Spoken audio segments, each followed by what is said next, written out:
সাদা সাদা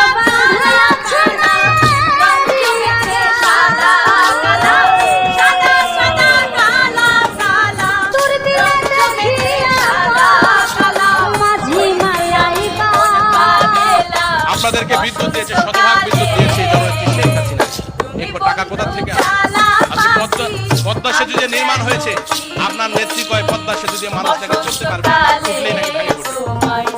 যদি আওয়ামী লীগ চুরি করে থাকে, এই টাকা কোথা থেকে আসে? আমরা তো কারো কাছে ভিক্ষা করি নাই, কারো কাছে ঋণ নেই নাই। নিজের সক্ষমতার উপরে জাতির জনকের কন্যা যেভাবে তিনি দৃঢ় প্রতিজ্ঞাবদ্ধ হয়ে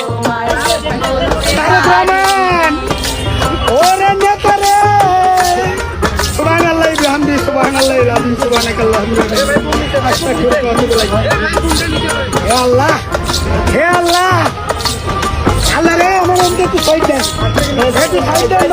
পরে মোবাইল